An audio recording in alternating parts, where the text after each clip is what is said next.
Good evening. When Central American gangs land in the headlines, one name gets the spotlight almost every time: MS-13. But standing right beside it, older, larger by many counts, and just as brutal, is a gang most people outside the region have barely heard of. It is called Barrio 18, the 18th Street Gang, and it has fought MS-13, terrorized the same neighborhoods, and buried the same families for decades. Tonight I want to tell you about the giant in the shadow and about a hard lesson that governments keep refusing to learn.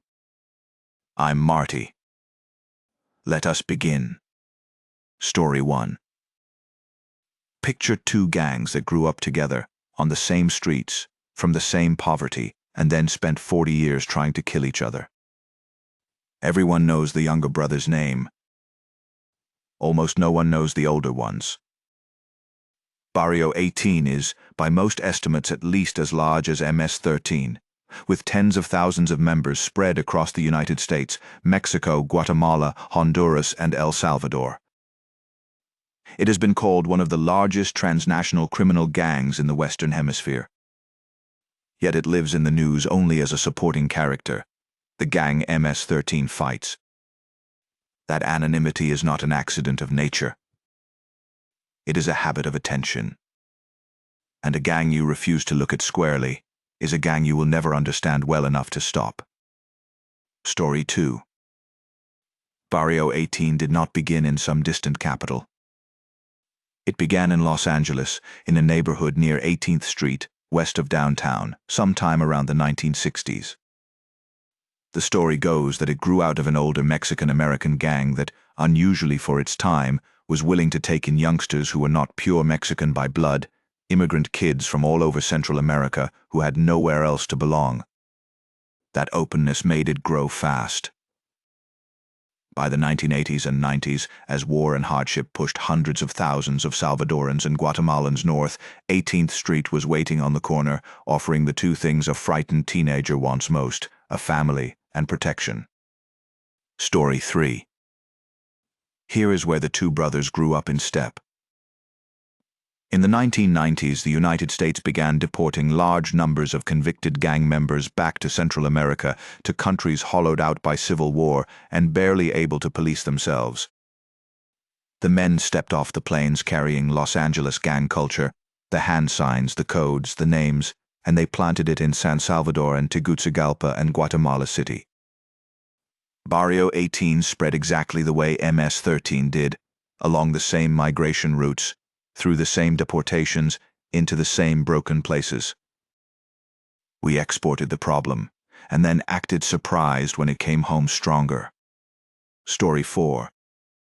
Barrio 18 is not one tidy army. It is a web of factions, cliques, each with its own turf and its own leaders, loosely bound by a name and a set of rules.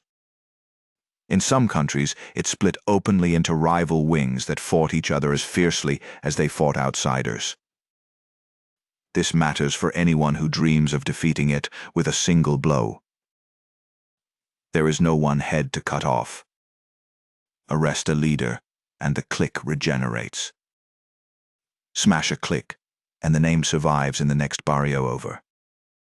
The structure that looks like weakness, all that disorganization, is exactly what makes the gang so hard to kill. You're not fighting a company. You are fighting a franchise. Story 5. Now the rivalry, and what it costs the people who never chose a side. Barrio 18 and MS-13 hate each other with a patience that is hard to describe. The boundary between their territories can run down the middle of a single street, and crossing it, for a bus driver, a shopkeeper, a school child, can be a death sentence. Families have been forced from their homes because they woke up on the wrong side of an invisible line. This is the part that gets lost when we treat these gangs as cartoon villains. The heaviest price is not paid by the gangs. It is paid by the ordinary Central Americans who must pass through checkpoints run by teenagers with guns just to buy bread, and who flee north not out of ambition but out of terror. Story 6. So what does Barrio 18 actually do? According to the Federal Bureau of Investigation and to investigators across the region, its trade is fear turned into money. Extortion above all, the tax it charges every small business and bus route in its territory on pain of death. Drug distribution. Human smuggling and firearms trafficking along the same corridors it already controls. Kidnapping. And murder, across the United States and throughout Central America, sometimes as business, sometimes as discipline, sometimes as a message. These are not folklore. They are documented charges in real courtrooms. I say it plainly, and without embellishment, because the victims of this gang deserve to be counted honestly, not turned into entertainment. Story 7. Which brings me to the verdict.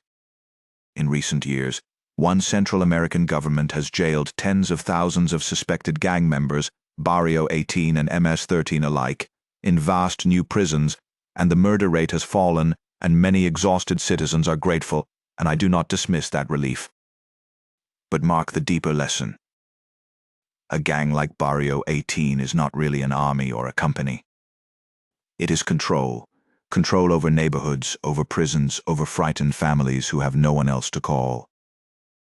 You can imprison thousands of its members, and unless you replace that control with something better, honest police, real jobs, a state that shows up, you have not defeated the gang. You have only moved its headquarters. From the street corner to the cell block. The corner will find a new tenant by morning. That is the thing we keep getting wrong. You cannot arrest your way out of a vacuum. You have to fill it. I'm Marty, and good night.